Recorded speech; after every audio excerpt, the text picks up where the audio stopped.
Let's quickly get to the press freedom. I want to begin with you, Irungu Houghton. And of course, the theme for this year is information for public good. Information as a public good. And of course, making several strides, especially in the transformation of the sector in the country. Not so much in as far as the ownership, but quite a bit of progress, especially in the implementation of Articles 33, 34, and 35 of the Constitution. What do you celebrate today? So I, first of all, celebrate really that I think the society, I think the media continues to be a free press. I think there have been attempts to claw back that freedom. I think more recently, the case of the guns galore and citizens' own investigation into the proliferation of police uniforms and guns and so on, and the backlash that they received from the National Police Service. I noticed you didn't have police officers taking care of your staff and all this expensive equipment, and that has been the case for many years now. But as a result of this incident that happened 2 weeks ago, those officers have been removed, and I think that's really unfortunate in some ways. I think we have to be concerned about the targeting of bloggers and this particular part of the Kenyan legislation, which is the Cybercrimes Act, that has a very curious phrase that calls misuse of a gadget. And I've always wondered whether some of us in the human rights world will also be accused of misuse of a press conference or misuse of a press statement or misuse of our smartphones. And I think these are the dangers to the press in 2021. But I think generally speaking, comparatively to our region, we are doing fairly well. But I think for the journalists that are here now, in this country, I think there is a concern that if you are too sharp in your investigation, in your investigative research, that you may not find investigative police officers that are embracing that research for the purposes of arrest and prosecution of criminals. So I think that's one of the concerns. We still are fairly mediocre in the world spectrum or the index of press freedoms. We're somewhere in the middle. So we're not at the top end of the spectrum. But then again, I guess we could say that we're not at the bottom end. So today I celebrate journalists who continue to push against any attempt to restrict those freedoms. I think the other thing to mention is that commercially media houses are struggling at the moment. If you are reliant on the government for your advertisements, then I'm sure one of the concerns of all the media owners and the media editors is whether a headline will necessarily have your adverts, your government adverts, removed from your newspapers or from your shows. So I think these are the challenges really, and I look forward to a time when press are less fearful about reporting. I look forward to a time when media houses are more secure and independent, and I just hope that we can do that over the course of this year. And Commissioner, from the Gender Commission, of course, many have said that yes, we may celebrate the press freedom, but if we do not look at the people that work there, do you have any concerns, especially because there are some reports that have said that women are disadvantaged when it comes to consumption, but also the women that work behind the scenes or work in the media, they are a bit of disadvantage compared to the male gender. Are these real concerns that you would be paying attention to as the Commission? Yes, we do. And it is true that the country has come a long way in terms of press freedom. I mean, a really long way. There are times we would have this conversation and some media people would be in jail or behind bars. Or panelists. Or we would be collected after the show, we ourselves. So we've come a long way. And really to appreciate the distance that we have come. The digital space as well. I mean, now we not only have traditional media, but also the social media. And the traditional media, the challenges around women exist, and correspondence. I did a lot of work in media. I was a commissioner at the Media Council of Kenya, and so I remember the problem around correspondence, the employment rates, the employment, that whole labor law. I think there's a whole lot of labor law that has got to be looked at as far as media houses are concerned. And then for media, for women, it was both ways. The women who work in media, again, this is one place they need to shatter the glass ceiling. The entire top layer is male. The women don't start until, katikati yuko. Once upon a time, the current CS for Lands was a senior executive. Yes, but since then, that position hasn't come back to women. And that was only in this media house. Even then she wasn't CEO. But that was only in this media house. Remember, the media houses are about, you know, they are quite a number. So that glass ceiling has got to be shattered even here as well. And we're hoping that the women continuously then up the game, you know, not just work in mid-level, but also higher up in the ranks. But then the other thing for the women is also the coverage. Yeah. Today's, I mean, my good Lord, Shule Gladys is here and the minister is here. We don't feature until page 10. In fact, sometimes I joke, we are near the obituaries. Oh, really? Our stories. I don't know what women have to do. Minister Kobia, who called, I mean, she called a good meeting to celebrate the first woman Chief Justice. Yes. Oh, my good Lord, that article near the obituaries, I tell you. So now that has to change. I mean, we are trying our best. We are playing our role in this economy and in this development. And the women politicians, our best politicians, Madam Ngilu, for example, Governor Ngilu. You don't find Governor Ngilu. Even today, I mean, the first 5 pages are all male. The first 10 pages are, in fact, we come after the cartoon. So that has to change.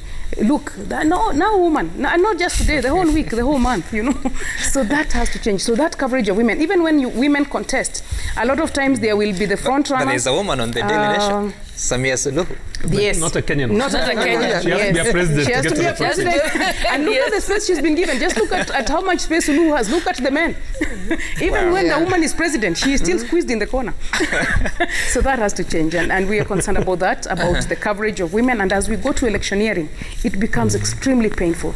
All the time they will say they are Farasi Wawili and others. Women are always in the others. There is no time women are called Farasi. I think it is time we start seeing women Farasi as far as the discussions and debates and shaping agenda is concerned. Women columnists, also those need to be given a lot of prominence. So there's a lot of work around gender and media, and that part we don't celebrate. We celebrate press freedom for the country, but not the women's place in press freedom. We hope to do that next year. And CS, when you listen to all these concerns, is it about, and I know we'll get into this later on in the conversation, is it about women getting that fair opportunity, or is it just about them and having the energy to go for it? First of all, Sam, I think we celebrate media freedom in this country. I think when you look at how much the newspapers educate us, inform us, and entertain, I think we cannot really not recognize that, as my colleagues have said. However, women are really disadvantaged when they come to media coverage. And more so now, I must voice this, that concerns especially the social media.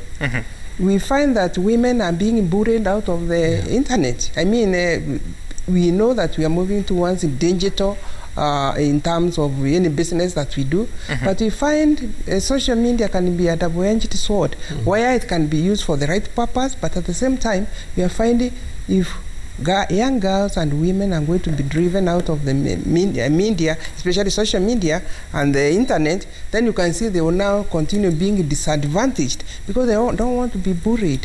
They don't want to be unkind things said against them, and they find that they can't be in that space. So I think as we celebrate the press freedom, we must also take stock to what extent is media kind of oppressing or impeding women and girls' progress. I think it's very important. And I think the reason why women and girls are kind of given that kind of backdoor kind of treatment in the media is not different from other reasons that impede women. Still, cultural norms that put women at a second level, I think they still continue in every sphere of where we operate. Therefore, we may not just isolate that it's happening in the media because of there are many reasons why that is happening. And this is why now the government and all other partners, we need to come up and say, what are those impediments that are pressing women to stay down? And if you are able to lift women, we also lift every other member of the family. So it's not just for the woman alone. So if we remove those cultural norms like female genital mutilation, gender-based violence, we give them socioeconomic empowerment, we provide leadership and decision making by giving her a position where she has a voice, then I think she'll be able to lift herself and lift everybody else. Okay. So it's not just about media. I wanted to have the final word on this Press Freedom Day, on the gains that we've made, but also on some of the concerns that have been raised about the gender inequality in the sector. I think on the issue of press freedom, it's been eloquently put by Irungu and Nyokabi. I think are experts more than me on that issue. I think what I would like to talk about is what they've alluded to in terms of women not breaking the glass ceiling in the media world, and not just the media world, but all other spheres of life, as the CS gender here said. But I think the harder question we should be asking ourselves, and with a lot of respect, Madam CS, you are in office as the Minister of Gender. You did nothing in ensuring that Parliament enacted the 2/3 gender rule. I never heard your voice in pushing to ensure that that in fact did happen. Nyokabi here is a commissioner at the National Gender Commission. We went to court. There were several court cases and pronouncements by the court where the court said that the current cabinet as seated is in contravention of the Constitution. As far back as 2015. It was repeated later again after 2017 cabinet. And these are challenges that we've been raising as women. Yeah, I did play my role in trying to push a constitutional amendment bill to ensure that the 2/3 gender rule was in fact met.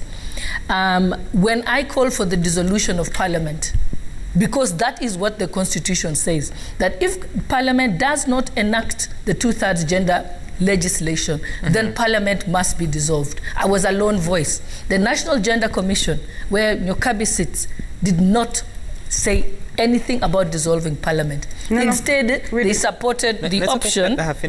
Instead, they supported the option of BBI, which goes back. No, I'm stating facts, and I will if you have contrary opinion or you want to explain to Kenyans how you're seated at the Gender Commission, which was supposed to fix that problem. I had no business writing articles, pushing legislation, and trying to mobilize people to say, let us dissolve Parliament. And it didn't happen. The minister is here. Okay. She never said that Parliament should be dissolved, even though that's what the law says. So even before we begin to say about all the challenges that face women, and we know that they are multiple and they are complex and there are different reasons why we are there. It's not just one way, but I'm saying we had one shot where Kenyan women had fought for years, for more than 20 years during the constitution making process, to get affirmative action to be put in the Constitution. That was a near miracle. Many countries don't achieve that. Allow me to cut it short, and then it didn't happen. Because you just got into the next topic, and we will get back and you'll have enough time to talk about this after the break. But, just I'm so passionate about it. Right. And now that I have these two, oh my God. I actually asked you a question about World Press Freedom Day. How my we two friends are here. The gender rule. Well, we know how. But we take a short break. When we return, we'll be talking about that nomination of Justice Martha Koome to be the first female Chief Justice, and then you'll delve into the conversation around the gender parity conversation for the rest of sectors after the break.